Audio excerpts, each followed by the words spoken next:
ঠাকুরের কাছে এসে 10 টাকার বাতাসা দিয়ে বলি, ঠাকুর এই আমি তোমাকে বাতাসা দিলাম, আমার এই একতলা বাড়িটা যেন তাড়াতাড়ি দুতলা হয়ে যায়, আমার মেয়ের বিয়েটা যেন হয়ে যায়, ঠাকুর আমার ছেলের চাকরিটা যেন তাড়াতাড়ি হয়ে যায়, এই আমি তোমাকে বাতাসা দিলাম। আচ্ছা সত্যি করে বলো, তোমার ভগবান কি তোমার বাতাসার জন্য বসে আছে? তুমি দেবে তারপরে ভগবান পাবে, কিন্তু তবুও ভগবান আমাদের কাছে চায় কেন? আস্বাদন করার জন্য। দেখবেন বাবা, যদি কোনো বাবা দূর দেশে যায়, ঘরে আসার সময় কিন্তু ছেলেদের জন্য একটু মিষ্টি নিয়ে আসে।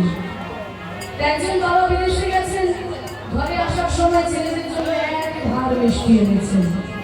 মিষ্টিটাকে এনে মায়ের হাতে তুলে দিয়েছে, দিদির হাতে তুলে দিয়েছে। মা বলেছে কিনা চারটি ছেলে, একটা একটা করে মিষ্টি চারটি ছেলেকে দিয়েছে।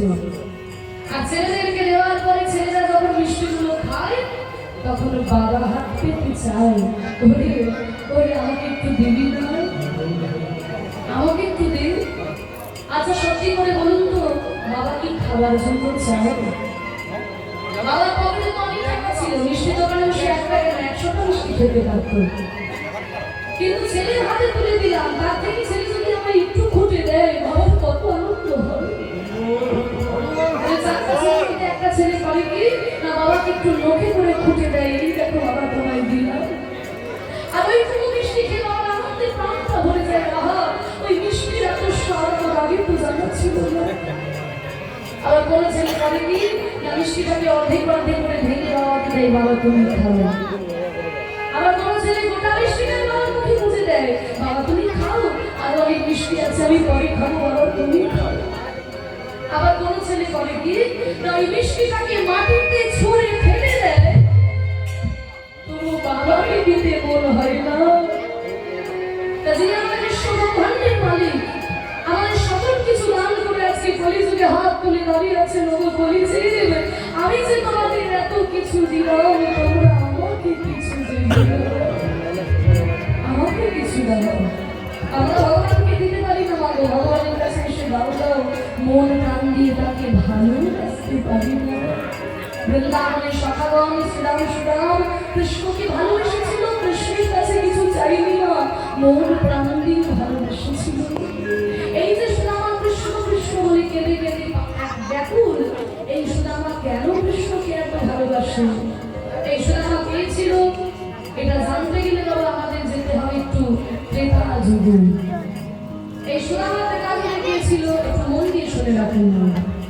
ত্রেতা যুগে যখন রাজা দশরথ রামচন্দ্রকে রাজা করবেন বলে সমস্ত ব্যবস্থা করেছেন, চারিদিকে হই হুল্লোড় আলো রোশনাই, সবাই কত আনন্দ করছেন যে রামচন্দ্র রাজা হবে। এমন সময় মা কৈকেয়ী, রামচন্দ্রের মা কৌশল্যা, জায়গা পাইছি না, ছিল মা। তাই কৈকেয়ীকে রাজা দশরথ খুব ভালোবাসতেন। কেন না, কৈকেয়ী রাজা দশরথকে 2 বার প্রাণে বাঁচিয়েছিল, সেবা করে সুস্থ করে তুলেছিল 2 বার। রাজা দশরথ বলেছিল, কৈকেয়ী তুমি যা চাইবে আমি তোমাকে তাই দেব। কৈকেয়ী বলেছিল, স্বামী আমি আপনার সেবা করেছি, কারণ আপনাকে সেবা করা আমার ধর্ম, আপনার কাছে কিছু পাবার আশায় আমি সেবা করি না। যখন কৈকেয়ী আনন্দ করছে রামচন্দ্র রাজা হবে বলে, এমন সময় কৈকেয়ীর পরিচালিকা মন্থরা এসে বলছে, কৈকেয়ী তুই এত আনন্দ কেন করছিস? বলে, আমার আনন্দ হবে না, আমার ছেলে রাম রাজা হবে। তোর ছেলে রাম? হ্যাঁ আমার ছেলে রাম, আমি রামের মা। বলে, তুই রামের মা নয়, তুই রামের সৎ মা, তুই রামের সৎ মা। আজকে তোকে মা মা বলে একবারে মাথায় তুলে নৃত্য করছে, কিন্তু যেই দিন ওই সিংহাসনে উঠবে, তোকে আর তোর ছেলে ভরতকে দূর দূর করে ঘাড় ধাক্কা দিয়ে বের করে দেবে। তুই কি বলছিস মন্থরা? হ্যাঁ আমি তোকে ঠিকই বলছি। ওই রামচন্দ্র রাজা হলে ভরতকে, তোর ছেলে ভরতকে সারা জীবন তোর তার দাসত্ব করতে হবে। তুই কি মা হয়ে দাঁড়িয়ে দাঁড়িয়ে দেখতে পারবি? আমি কি করবো মন্থরা? বলে, শোন, রাজা দশরথকে তুই 2 বার প্রাণে বাঁচিয়েছিলি না? রাজা দশরথ বলেছিল তুই যা চাইবি তাই দেবে, তুই রাজার কাছে চেয়ে নে। ওই রামচন্দ্রকে যেন রাজা দশরথ 14 বছরের জন্য বনবাসে পাঠিয়ে দেয়, ভরতকে যেন সিংহাসনে রাজা করে, তুই চেয়ে নে। দেখো মা, এই কুমন্ত্রণা যখন দিতে শুরু করলো মন্থরা, এত খারাপ জিনিসই কুমন্ত্রণা।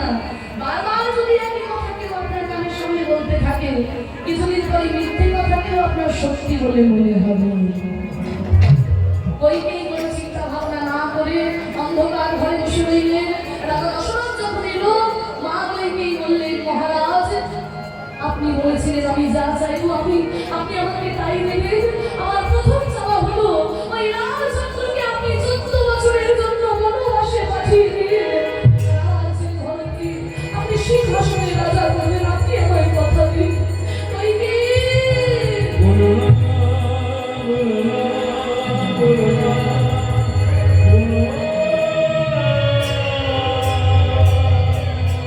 তোমার মুখে কথা শোনার আগে আমার মরণ হলো না। কইকেই আমার ছেলে রাম যাকে রাজা বলবো বলে আমি সমস্ত ব্যবস্থা করছি। তুমি আজকে আমার কাছে চাইছো সেই ছেলেকে আমি 14 বছরের জন্য বনবাসে পাঠিয়ে দেব। কিন্তু মা আমাকে কি কথা দিয়েছিলেন, তিনি ক্ষত্রিয়ের সন্তান, তাই নিজের সত্য রক্ষা করার জন্য রামচন্দ্রকে আদেশ দিলেন 14 বছরের জন্য বনবাসে যেতে। সীতা মা লক্ষণ চলে গেল রামচন্দ্রের সঙ্গে বনবাসে। আর ওদিকে পুত্র শোক সহ্য করতে না পেরে রাজা দশরথ ইহজগৎ পরিত্যাগ করে চলে গেলেন। দেখুন, যখন রাজা দশরথ মারা গেলেন তখন কিন্তু ভরত ছিল না বাড়িতে, ভরত ছিল মামার বাড়িতে। আর ওই মন্ত্র এতটাই কুটিল যে সে জানতো ভরতের চোখের সামনে কখনোই রামচন্দ্রকে বনবাসে পাঠানো যাবে না। যখন মামার বাড়িতে ছিল এই সুযোগটা কাজে লাগিয়ে দিল। আর যখন রাজা দশরথ মারা গেল তখন ভরতকে মামার বাড়ি থেকে আনানো হলো। আর ভরত এসে দেখে কি তার সোনার রাজপ্রাসাদ ভূতের বাড়িতে পরিণত হয়েছে। কেউ কোনো কথা বলে না, কারোর মুখে হাসি নেই। আমার এই অযোধ্যাপুরে এই ভূতের বাড়িতে কে পরিণত করেছে?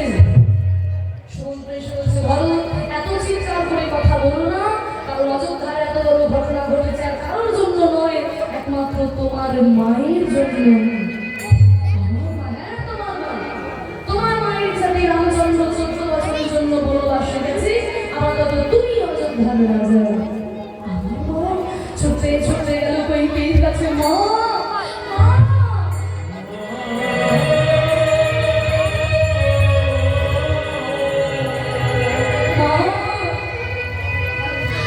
তুমি কি করলে? মা তুমি কি করলে? পেছনে পেছায় বল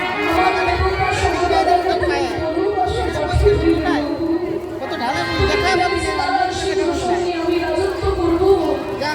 তুমি ভুল ভেবেছো। পেছায় আমি তোমাকে ক্ষমা করে দিলেও ইতিহাস কোনোদিন তোমাকে ক্ষমা করবে না। তুমি আমার দাদাকে বনবাসে পাঠিয়েছো। পিতা মাতা যদি কোনো অন্যায় করে সন্তানকে সেই পাপের প্রায়শ্চিত্ত করতে হয়। আমার দাদাকে আমি ফিরিয়ে আনবো। মা ছুটতে ছুটতে গেলেন ভরত ওই বনের মধ্যে, রামচন্দ্রের চরণ থেকে জড়িয়ে ধরলেন, দাদা দাদা তুমি ঘরে ফিরে চলো, দাদা তুমি ফিরে চলো।